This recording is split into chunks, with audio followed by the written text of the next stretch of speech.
কোনো একদিন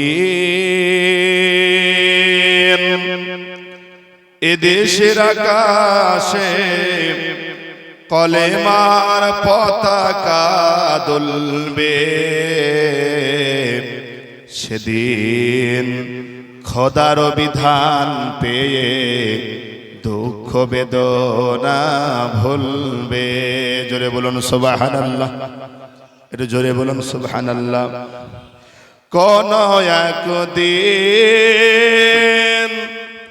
এদেশের আকাশে কলেমার পতাকা দুলবে। সেদিন খোদাই বিধান পেয়ে দুঃখ বেদনা ভুলবে। সেদিন আর রবে না হাহাকার, অন্যায় জুলুম বিচার। থাকবে না অনাচার, দুর্নীতি কদাচার, সকলেই শান্তিতে থাকবে। সেদিন আল্লাহর বিধান পেয়ে দুঃখ বেদনা ভুলবে। কোন একদিন এদেশের আকাশে কলেমার পতাকা দুলবে। সেদিন আল্লাহর বিধান পেয়ে দুঃখ বেদনা ভুলবে। একাকী রমণী নির্জন পথেতে কোন জন কটু কথা কবে না।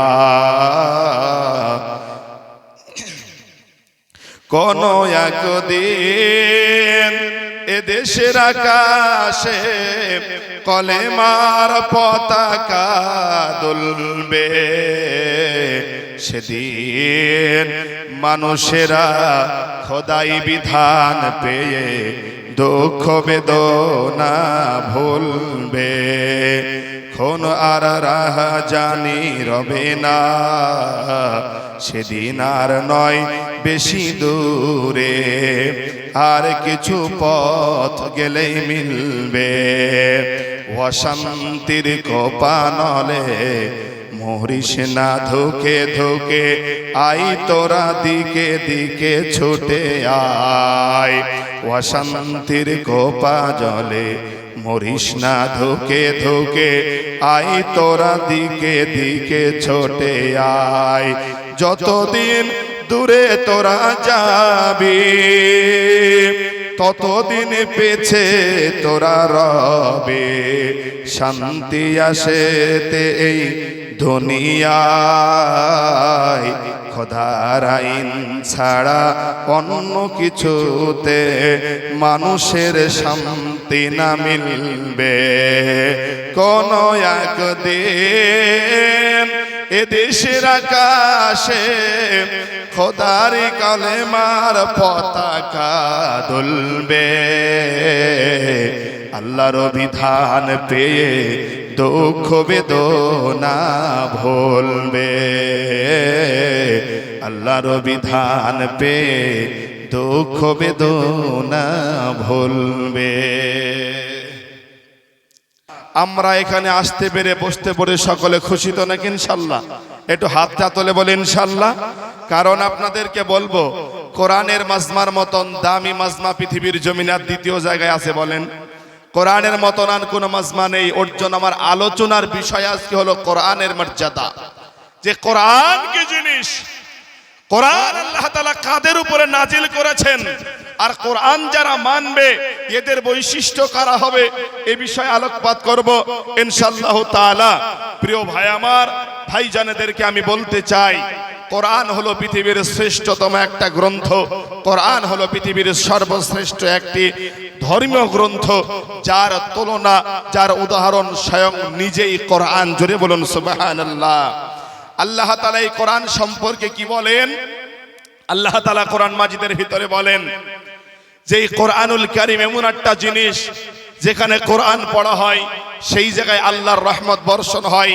সূরা আরাফের 204 নম্বর আয়াত আল্লাহ তাআলা বলেন, ওয়াইদা কুরিয়াল কুরআনু ফাসতামিউ লাহু ওয়া আনসিতু লাআল্লাকুম তুরহামুন।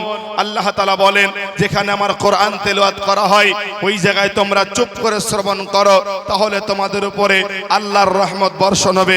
জোরে বলুন সুবহানাল্লাহ। তো সেই ক্ষেত্রে দয়ার রহমত, আল্লাহর দয়ায় আমরা বসবো রবের প্রশংসার ক্ষেত্রে, আল্লাহর প্রশংসার জন্য, কিয়ামতের দিন বাঁচার জন্য এই কোরআন মাজিদ আমাদেরকে শিক্ষা নেওয়ার প্রয়োজন আছে না নাই বলুন? এটা জোরে বলুন, আছে না নাই? কোরআন আমাদেরকে শিখতে হবে।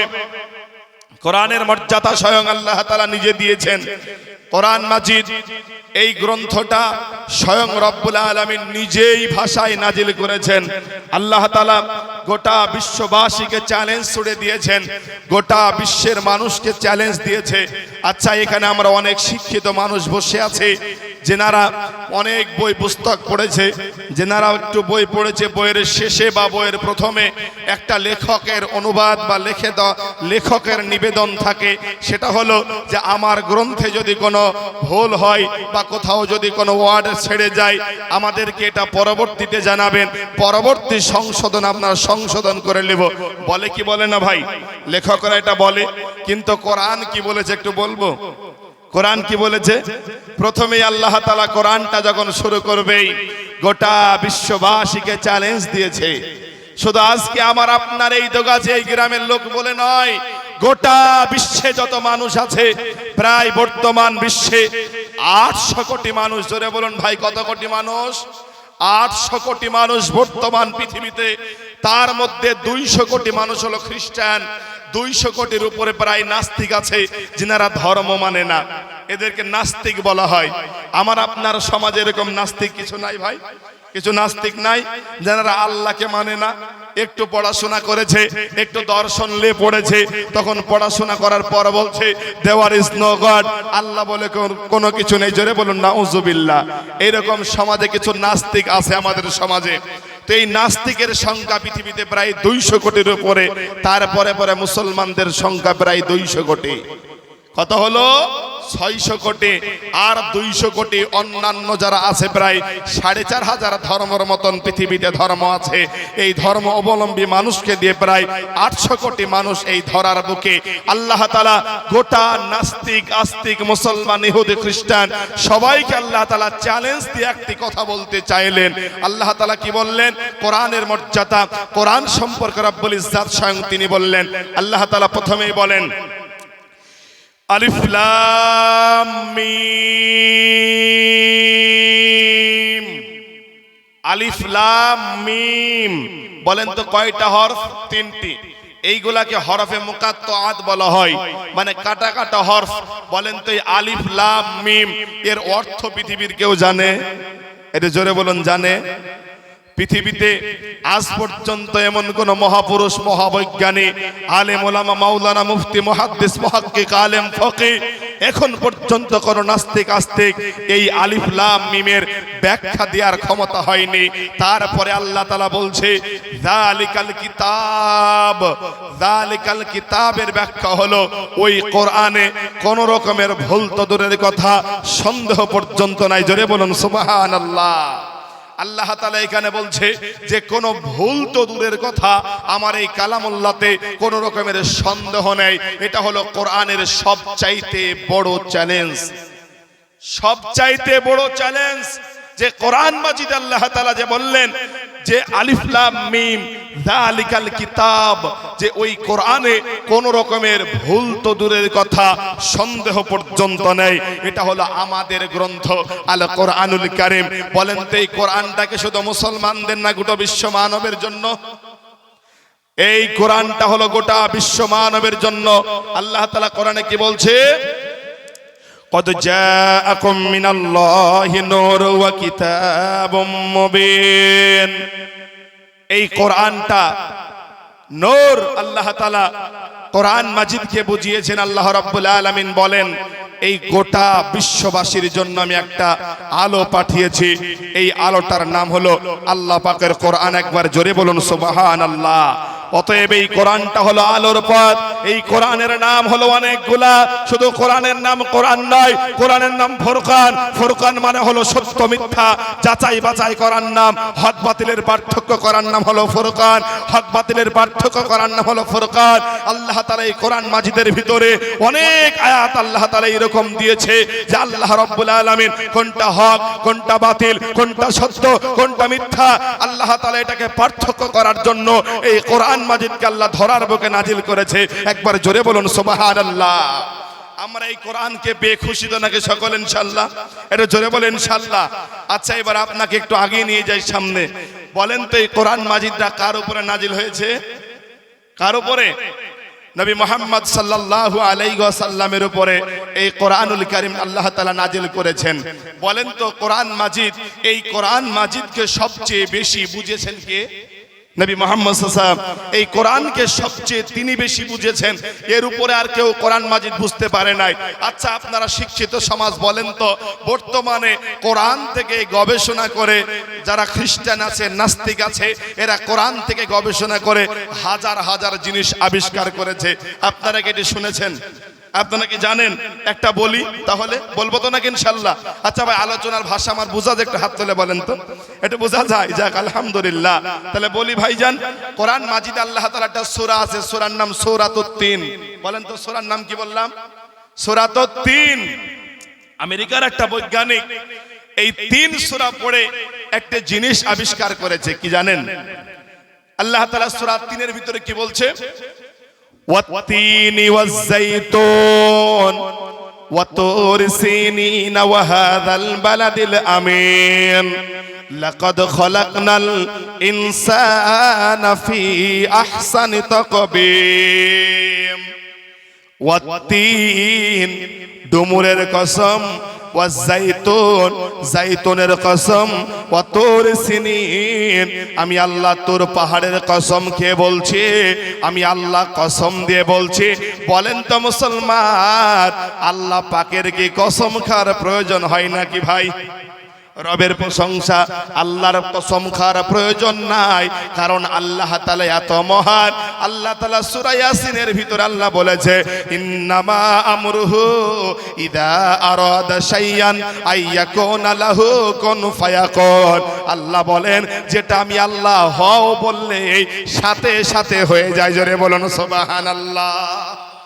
আল্লাহ যেটা হও, এই হও শব্দটা বলার সাথে সাথে গোটা কোরআন মাজিদ আল্লাহ তাআলা একটাই কথা বলেছে, কুন ফায়াকুন, হও বললে হয়ে যায়। কিন্তু এত বড় মহান রব মানুষকে শ্রেষ্ঠ প্রমাণ করার জন্য 3টা কসম খেয়েছে। জোরে বলেন, কয়টা কসম খেয়েছে? 3টা কসম খেয়েছে। প্রথম কসম ওয়াতিন, ডুমুরের কসম, ওয়াজাইতুন জাইতুনের কসম, ওয়াতুর সিনিন তোর পাহাড়ের কসম, ওয়াহাদাল বালাদিল আমিন। শুধু তাই নয়, ওই মক্কা নগরের বালাদ নিরাপত্তা শহরের কসম। আল্লাহ তাআলা 4 বার কসম খেয়ে যেন এই কথাই বুঝাতে চাইলেন, ও দোগাছে, ও নদিয়া, ও ভারতবাসী, ও পৃথিবীবাসী, শুনে নাও, আল্লাহ তাআলা তোমাদেরকে বলছে, লাকাদ খলাকনাল ইনসানা ফি আহসানি তাকওয়িম। আমি সব চাইতে মানুষকে সুন্দর করে বানিয়েছি। বলুন সুবহানাল্লাহ। সব চাইতে মানুষ হলো শ্রেষ্ঠ, মানুষ হলো সবার ঊর্ধ্বে। তার উপরে কেউ আছে? বলেন। আল্লাহ পাকের এত সৃষ্টি আছে, আল্লাহ তাআলা মানুষের প্রশংসা করেছে। আমেরিকার একজন বিজ্ঞানী এই 3 সূরার উপরে গবেষণা চালালেন। গবেষণাতে কি করলেন? এই 3 সূরা গবেষণা করে করে দেখলো, একটা ঔষধ তৈরি করলেন। ঔষধটা হলো যে যদি কোনো ব্যক্তি একটা ডুমুর এবং 7টা তিন যদি খায়, নিয়মিতভাবে যদি জাইতুন আর ডুমুর যদি কেউ খায়, তাহলে তার পুরুষত্ব, তার যৌবন টিকে থাকবে। একবার জোরে বলুন সুবহানাল্লাহ। এই আমেরিকার এই বিজ্ঞানী যখন এইটা গবেষণা করে বানালেন, বানানোর পর আল্লাহ তাআলা এই কোরআন মাজিদের কাছে কোন একটা আলেমের কাছে যেয়ে বলছে, আপনাদের কোরআনে তো অনেক কিছু আল্লাহ তাআলা দিয়েছে, তবে বলেন তো আমি নতুন একটা আবিষ্কার করেছি, কোন মানুষ, পুরুষ মানুষ যদি, মহিলা মানুষ যদি এই 3 আর ডুমুর যদি কেউ খায়, তাহলে তার শরীর ঠিক থাকবে, যৌবন ঠিক থাকবে, জওয়ানি ঠিক থাকবে। এটা কি আল্লাহ কোরআনে বলেছে? তখন ওই আলেম মিসকি মিসকি হেসে বলে, ও ভাই, আজকে আপনি যেটা বিজ্ঞান দিয়ে আবিষ্কার করেছেন, আমাদের আল্লাহ এই বাক্যটা, এই জিনিসটা আজ থেকে 450 1450 বছর পূর্বে আল্লাহ কোরআনে কোট করে দিয়েছে। বলুন সুবহানাল্লাহ। এটা হলো আল কোরআনুল কারীম। অতএব এইরকম করে বলতে বলতে গেলে অনেক সময় প্রয়োজন ভাইজান, আমি ওদিকে যাব না, যেহেতু আমার সময় নির্দিষ্ট করে বেঁধে দিয়েছে, আমি সেই ক্ষেত্রে সময়ের উপরে নির্দিষ্ট কথা বলবো। একবার বলে ইনশাআল্লাহ, একটু জোরে বলুন ইনশাআল্লাহ। লক্ষ্য করুন এইবারে কোরআন মাজিদ, আল্লাহ তাআলা কালামুল্লাহ শরীফ, যে কোরআনের বাড়ি কোথায় ছিল? আচ্ছা বলেন তো, কোরআনের বাড়ি কোথায়? কেউ জানেন? আল্লাহ তাআলা কি বলছে? ফি লাউহিম মাহফুজ। এই কোরআনের বাড়ি কোথায়? ওগো কোরআন, তোমার বাড়ি কোথায়? কোরআন সঙ্গে সঙ্গে বলে দেবে, ফি লাউহিম মাহফুজ। আমার বাড়ি হলো লাউহে মাহফুজ। একবার জোরে বলুন সুবহানাল্লাহ। ও কোরআন, তাহলে তুমি কোথা থেকে এসেছো? তোমার বাড়ি তো ঠিক বুঝলাম, তবে তুমি কবে এই ধরার বুকে নেমেছো? তখন কোরআন বলবে, শাহরু রমাদান আল্লাযী উনজিলা ফিহিল কোরআন। আমি কোরআন এই ধরার বুকে, আমি কোরআন এই জমিনের বুকে এসেছি রমাদান মাসে। একবার জোরে বলুন সুবহানাল্লাহ। শুধু তাই নয়, শুধু তাই নয়, আল্লাহ তাআলা তারপরে বলে, তুমি কোরআন, তুমি ধরার বুকে এসেছো, এটা কার জন্য এসেছো? এটা মুসলমানদের জন্য না, হিন্দুর জন্য না, খ্রিস্টান না, জৈন না, বৌদ্ধ ইহুদিদের জন্য? কোরআন বলে, না না না, আমি কোরআন এই দুনিয়াতে এসেছি, আমি আল্লাহ এই কোরআনকে পাঠিয়েছে গোটা বিশ্ব মানবতার জন্য। বলুন সুবহানাল্লাহ। কোরআন এসেছে গোটা বিশ্বের মানুষের কল্যাণের জন্য। বলেন কোরআন কি শুধু আমাদের? বলেন ভাই, হুদাল্লিন নাস। এই কোরআন এসেছে আমাদের, আল্লাহ তাআলা এই গোটা বিশ্বের মানুষের জন্য এই কোরআনকে আল্লাহ তাআলা পাঠিয়েছেন। তাহলে বোঝা গেল কোরআন এসেছে কাদের জন্য? বলেন, মানুষের, মানব জাতির জন্য এসেছে। কোথায়? রমাদান মাসে। তাহলে বোঝা গেল। এবারে জিজ্ঞেস করি, কোরআন রমাদান মাসে তুমি কবে এসেছো? তাও কোরআন বলেছে, আল্লাহ রাব্বুল আলামিন কোরআন মাজিদের ভিতরে বলেন, আল্লাহ তাআলা বলেন, হে রাসূল, আপনি বিশ্ব মানবদেরকে জানিয়ে দেন, আমি আল্লাহ এই কোরআনটাকে নাজিল করেছি কদরের রাত্রিতে। জোরে বলুন সুবহানাল্লাহ। অতএব কোরআনের বাড়ি হলো লাউহে মাহফুজে। কোরআন যে মাসে, যে কোরআন যে মাসে নাজিল হয়েছে, ওই মাসটার নাম হলো রমাদান, আর যেই রাতে এসেছে ওই রাতটার নাম হলো কদর। অতএব এই মাস কোরআন মাজিদ যেই মাসে নাজিল হয়েছে, নাজিল হওয়ার কারণে ওই মাসটা দুনিয়াতে শ্রেষ্ঠ মাস হয়ে গেছে। যেই রাতে এসেছে ওই রাতটা হলো শ্রেষ্ঠ রাত। ওই একটা আল্লাহ তাআলা কোরআনে বলেছে, ওগো রাসূল, আপনি মানুষদেরকে জানিয়ে দেন, যদি কেউ এক রাত্রি জাগতে পারে, আল্লাহকে সন্তুষ্ট করার জন্য এক রাত জাগতে পারে, ওগো নবী আপনি বলে দেন, ইন্না আনজালনাহু ফি লাইলাতুল কদর ওয়া মা আদরাকা মা লাইলাতুল কদর লাইলাতুল কদরি খায়রুম মিন আলফিশ শাহর। আল্লাহর নবী গো, আপনি মানুষদেরকে বলে দেন, ওরা যদি এক রাত আল্লাহর ইবাদত করতে পারে, তাহলে তাদের আমলনামায় 1000 মাসের সওয়াব দেওয়া হবে। বলুন সুবহানাল্লাহ।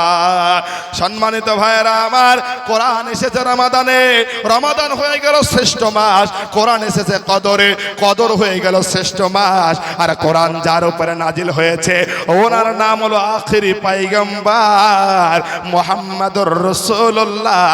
একবার জোরে বলুন সাল্লাল্লাহু আলাইহি ওয়াসাল্লাম।